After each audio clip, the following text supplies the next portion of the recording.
Welcome back to rewriting Season 1 of The Wheel of Time. In the first part, I talked about 4 subtle changes I would have made if I'd been sitting in the showrunner's chair. In this video, subtlety is going out of the window as we're changing up the story to make Logain the big bad for Season 1. When I first found out that Logain was going to have a bigger role in the show than he did in the initial books, it got my imagination racing. So, here's my pitch.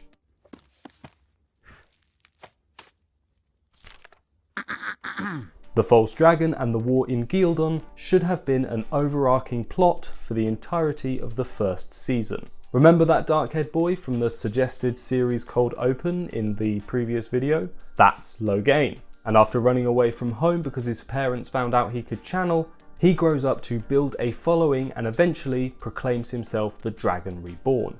The opening of episode 4 in Ghealdan was my favourite show exclusive scene. So more moments like this in episodes 1 to 3 to remind us of the threat would be very welcome. These scenes are where we get a lot of the exposition about the dragon and the breaking of the world that we lost when we cut Moiraine's opening monologue, and introduce us to a new character who plays the role of Logain's right-hand man. Always at his side, constantly whispering in his ear about prophecy and reaffirming Logain's belief that he is the Dragon Reborn, destined to save the world from darkness. Think a male version of Melisandre from Game of Thrones. I'd keep episode 4 with Logain's capture roughly the same, as it's a great introduction to the Red Ajah and White Tower politics. But instead of him being gentled at the end, have his followers be successful in their rescue. Logain regroups with his forces and begins the next stage of his campaign, Invading Andor.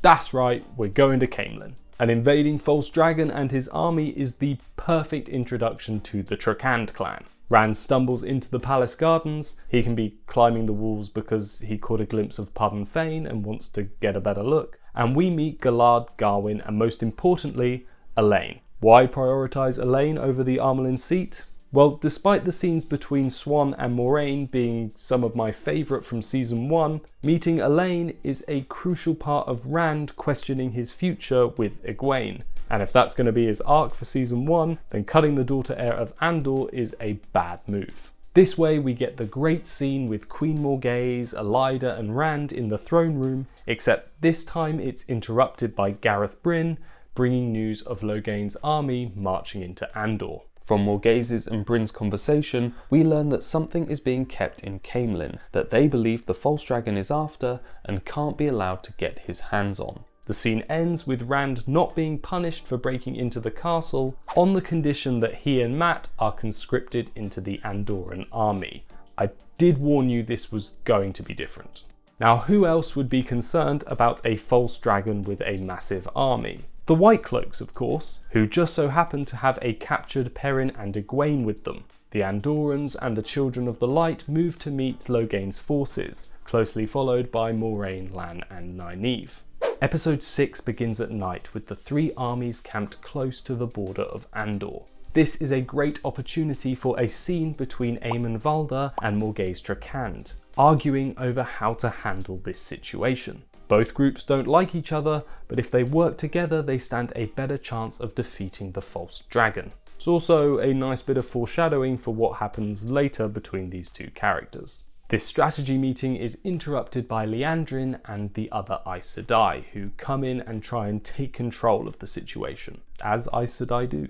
This is where making Logain a bigger threat really works for the story, as it gives these groups who normally wouldn't entertain the idea of being allies an opportunity to come together.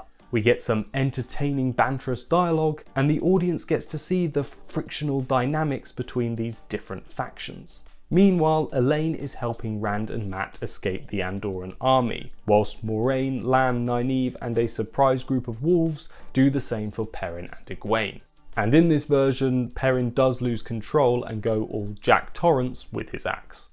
Their freedom is short-lived as both groups run into and are captured by Logain's scouts. See, in this scenario, our main characters regroup under much more dramatic circumstances. Logain is obviously pretty happy about having the daughter heir of Andor as a hostage, and now reveals his plan to fulfill part of the prophecy of the dragon, and we can just add in a bit to the Koreathon cycle here, like the dragon will take the heart of Andor, which Logain interprets as invading Camelin, but we know what it really means. Queen Morghese is reluctant to attack after she finds out about Elaine, but it's no bother to the White Cloaks, who decide to attack at dawn regardless of whether the daughter heir dies or not. Now we've got a time limit, and Galad and Garwin have a rescue mission.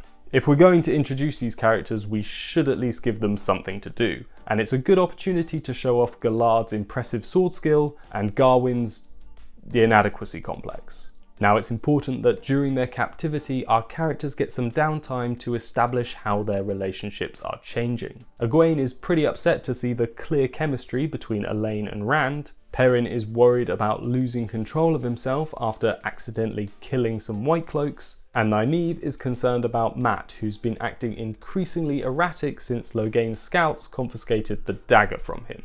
While that's happening, we get a scene like this one from episode 4, where Moiraine goads Logain for not being the true Dragon Reborn. I want you to know that the voices in your head,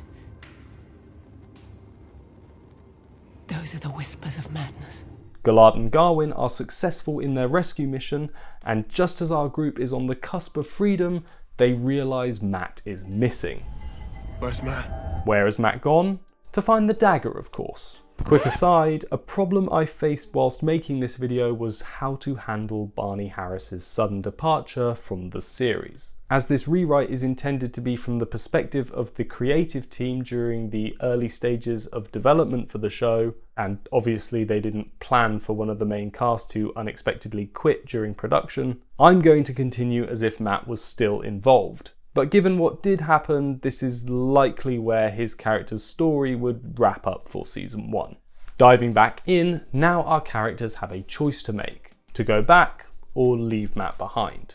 Rand of course wants to go back, but it's Egwene that's hesitant. See, in the actual series, when these two characters argue about this in episode 7, it feels needless because clearly Mat didn't give them much of a choice. But in this rewrite, the group does have a decision to make, and it's another example of Egwene and Rand's relationship being tested. In the end, Moiraine makes the decision for everyone. Seeing as she can't lose one of her potential Dragon Reborns, she and Lan will go and find Mat, whilst Galad and Garwin take Elaine and everyone else back to safety. We cut to Mat back in Logain's camp, silently stalking the scout that took the dagger from him. Once alone, Mat attacks the soldier and demands to know where the blade is. The scout informs him that he lost the weapon to a man in a game of dice. As an increasingly angry Mat starts yelling, "What man?" we cut to the blade swinging happily from the belt of Pardon Fain, on a hilltop overlooking the three armies as the sun begins to rise. Behind him appears a Myrddraal, and we pull back to reveal a secret fourth army of Trollocs ready to attack. And that's how we end episode 6.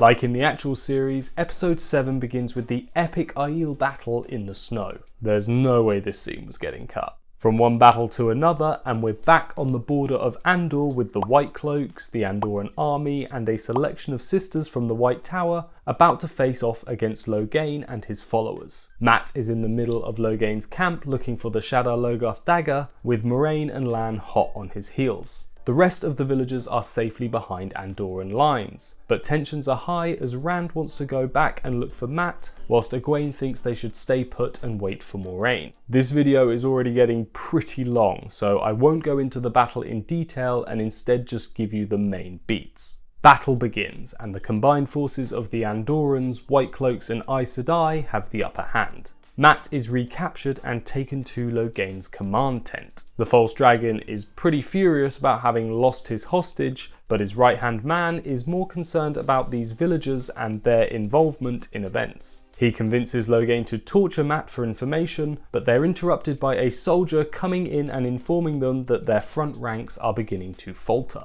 Logain takes matters into his own hands and enters the battle, causing massive devastation and turning the tide. Seeing the destruction unfolding, Rand decides that he can't wait any longer and goes to look for Mat. When Egwene finds out that he's gone, she follows him into the war zone. Meanwhile, a frustrated Perrin is trying to figure out how he can help in a non-violent way. Nynaeve calms him and says there is something he can do with all his strength. Egwene catches up to Rand, but he furiously tells her that he doesn't want her help and to go back to where it's safe. Cut to Perrin, who is now carrying injured soldiers away from the battlefield to Nynaeve to be healed. A slightly better solution to his arc than digging up an old box if you ask me, but anyway.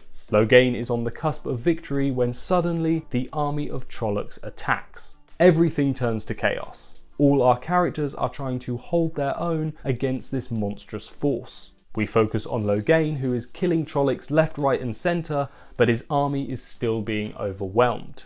In a last effort, he summons a shield of air between his men and the Dark One's forces. Visibly struggling, he holds onto the weave for as long as he can, but eventually it's too much and he lets go. Exhausted, defeated, his men dying all around him, Moraine's voice returns to his mind. And as strong as you are, your power is a trickle.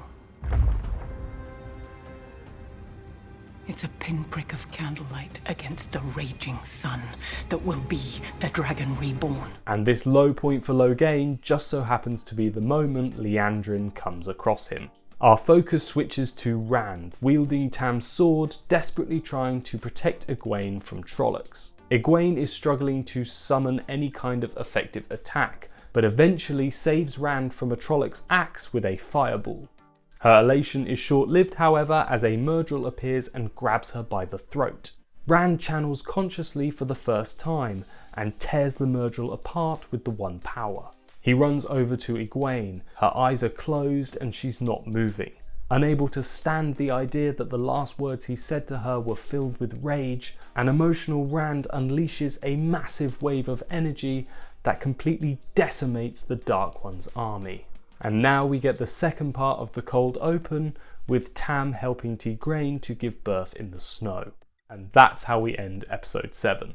With the main battle out of the way, episode 8 can focus on character relationships and setting up season 2. A compelling cold open could be Aemon Volder coming across an injured Aes Sedai and killing her instead of getting help. Just to remind the audience that now that the common enemy is dealt with, this fragile alliance is over. In the aftermath of the battle, Perrin and Nynaeve come across Rand cradling a lifeless Egwene. Nynaeve checks her pulse and informs them that she is just unconscious, because we're not bringing anybody back to life in this version. Perrin asks if they found Mat, and we cut to Padan Fain trying to sneak away from the battlefield. The peddler is confronted by Mat, who knocks him out with a quarterstaff and reclaims the dagger. Stood over Fain's body, blade in hand, Mat is confronted by Moraine. He lashes out but is quickly restrained by Lan. In a scene similar to episode 6, Moraine temporarily removes the dagger's corruption. Cut to 3 caged wagons containing Logain, his right-hand man,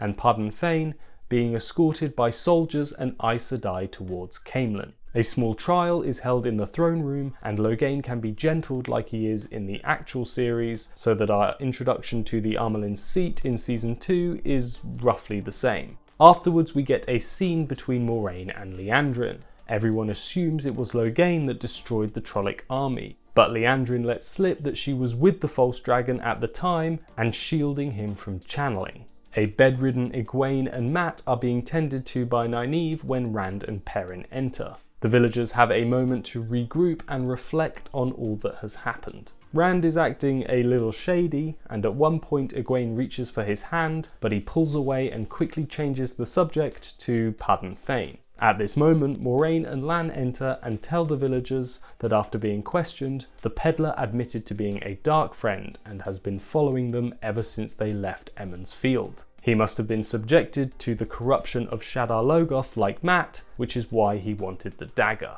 When Mat awkwardly thanks Moraine for helping him, she reveals that her healing was only temporary, and that he'll have to go to Tar Valon with the weapon to be freed from its corruption for good. Now we cut to Padan Fain in the Caemlyn dungeons. A shadowy figure appears on the other side of his cell, and a voice we recognise informs Fain that he's done well, but the Dark One has a new task for him. When the mysterious figure steps into the light, we see that it's Logain's right-hand man. Fain asks how he escaped his own cell, and he replies, "Oh, I've escaped far more impressive prisons than this." And with a nonchalant flick of his wrist, the door to Pardon Fain's cell swings open. Cut to Rand, who is in his room packing up his things as if preparing to leave. Moraine enters and tells him about Gitaro Moroso's foretelling. The two never directly address that Rand is the Dragon Reborn, but it is heavily implied during their conversation. All of a sudden, Lan barges in and tells them that Pardon Fain has escaped. In the throne room, Queen Morghese explains that Fain has stolen the item she and Gareth Bryn were talking about earlier in episode 6, an artifact from the Age of Legends that is tied to the prophecy of the dragon. Spoiler alert, it's the Horn of Valir, but we're not going to tell the audience that straight away. During the conversation of what to do, Moraine looks expectantly at Rand, who avoids her gaze as if avoiding his destiny. But when the Queen reveals that Fain also took the dagger that Mat needs to be healed, he changes his mind. Our penultimate scene starts with Rand and Elaine in the palace stables. The daughter heir is saddling a horse, preparing for her journey to Tar Valon, and playfully teases Rand about him becoming her warder. Rand admits that he likes the idea, but he has to help his friend first. They are interrupted by Egwene, and sensing the vibe, Elaine leaves. The two former betrothed share an emotional goodbye and discuss how different their lives are going to be than what they thought. It's bittersweet, but both know in terms of romance, this is the end of their journey, but the beginning of something entirely different.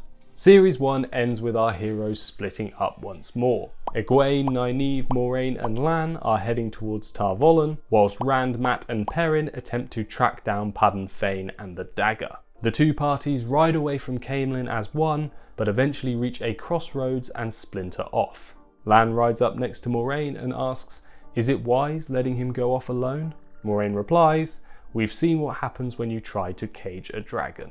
He must follow his own path." She pauses. For now. And that's how we end episode 8. So that's my rewrite for season 1 of The Wheel of Time. I hope you guys had as much fun watching this video as I did making it. I'm not saying my version is any better than the show. I just wanted to share with you guys my ideas, as this is something I think about a lot. So please let me know what you thought of my story, and feel free to be as harsh as you like. I sat through his entire screenplay! You sat through it? Yes! Did you want me to weep with joy? It's terrible! And if you have your own ideas on how to rewrite season 1 of The Wheel of Time, then I would really love to read them in the comments down below. As always, please like and share this video and subscribe to the channel for more content like this. Thanks for watching, and I'll see you in the next one.